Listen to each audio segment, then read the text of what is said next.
Era uma noite comum, 1 de março de 1938. O restaurante Orion encerrava suas atividades como uma noite qualquer.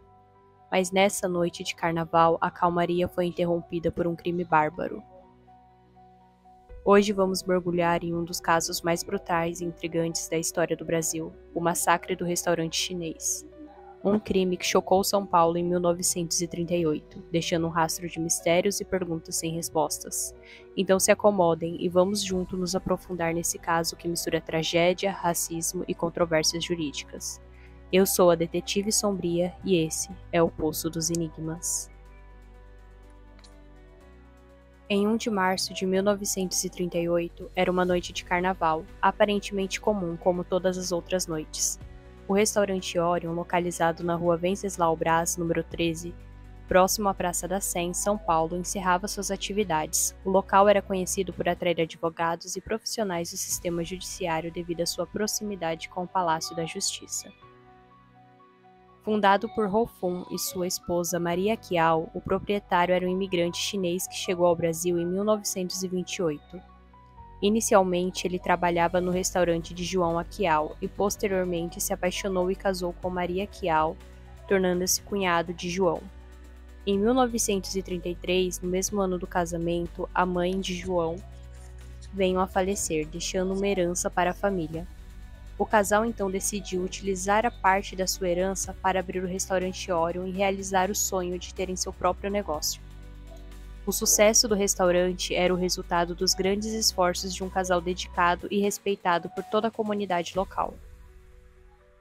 Porém, nessa noite de 1 de março de 1938, a calmaria foi interrompida por um crime bárbaro. 4 pessoas foram assassinadas de forma brutal no restaurante. Entre os falecidos estavam Ho Fun, Maria Kiao e mais 2 funcionários que costumavam dormir no local, o que era comum na época, pois assim se economizava no transporte e aluguel, e além de tudo reforçava o vínculo dos funcionários com o local de trabalho. Na manhã seguinte, dia 2 de março, os corpos foram encontrados pelo lituano Pedro Aducas, que trabalhava como cozinheiro no restaurante. Naquela manhã, ao chegar para trabalhar, ele notou que o cadeado do portão estava aberto e decidiu entrar. Pedro percorreu todo o restaurante, encontrando primeiro o corpo de seus colegas que moravam no local. Seus corpos estavam debruçados sobre a mesa como se tivessem sido atacados enquanto dormiam. Suas cabeças estavam arrebentadas e o sangue ainda estava fluindo de seus corpos já sem vida. Ho Fun, o proprietário, foi encontrado nos fundos do local com o mesmo tipo de ferimento e tinha uma espécie de laço de algodão apertado em seu pescoço. Já a Maria estava no segundo andar, onde era a residência do casal. Sua causa da morte foi esganadura, que é quando o agressor se utiliza do próprio corpo e força para sufocar a vítima sem o uso de nenhum outro objeto. Após essa descoberta, ele acionou a polícia, que iniciou as investigações imediatamente.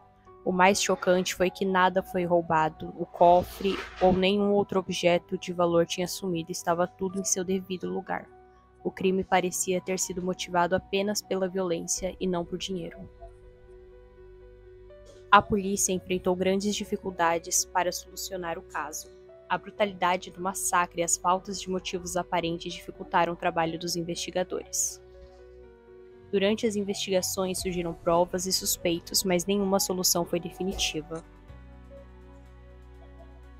Um pilão de madeira de aproximadamente 70 centímetros foi identificado como a arma usada para cometer o assassinato. No entanto, não havia evidências concretas que ligassem o pilão a um suspeito específico. Algumas testemunhas também mencionaram terem visto figuras suspeitas nas proximidades do restaurante na noite do crime. Contudo, as descrições eram vagas e inconsistentes, sem contribuir significativamente para as investigações.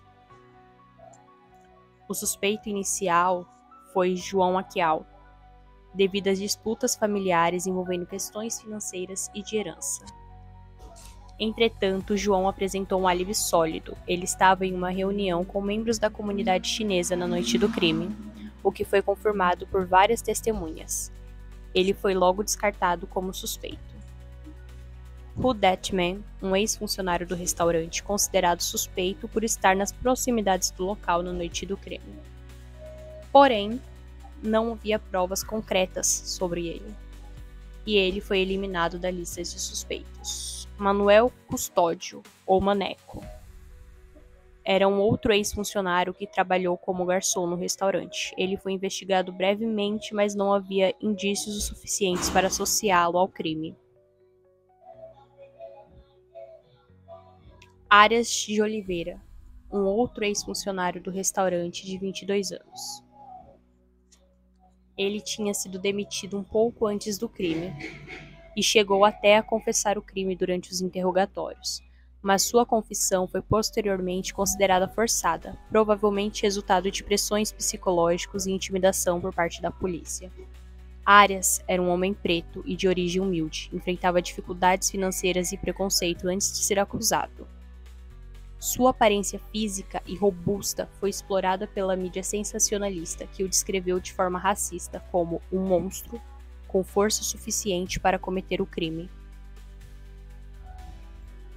Ele foi submetido a exames médicos, psicológicos e de corpo de delito, mas nada de concreto foi encontrado para incriminá-lo.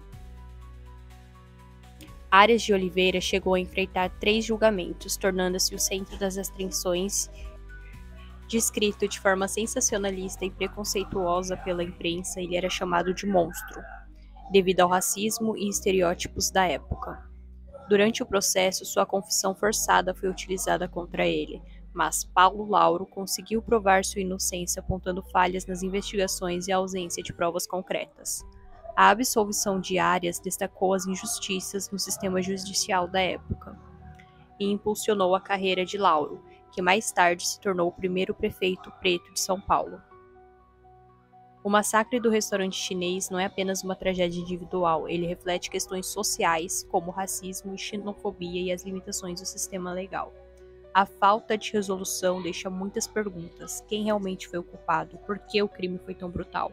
A resposta pode nunca ser conhecida. Além disso, o caso é um lembrete das barreiras enfrentadas por minorias raciais no Brasil da época e a sua importância de uma defesa justa em um sistema marcado por desigualdades. Infelizmente, encerramos esse episódio com mais perguntas do que respostas, mas com a certeza de que o massacre do restaurante chinês é um símbolo da complexidade, da justiça e da sociedade. Se você gostou desse episódio e tem suas próprias teorias, fique à vontade para enviar para a gente. Vou ficando por aqui. Até o próximo Poço dos Enigmas.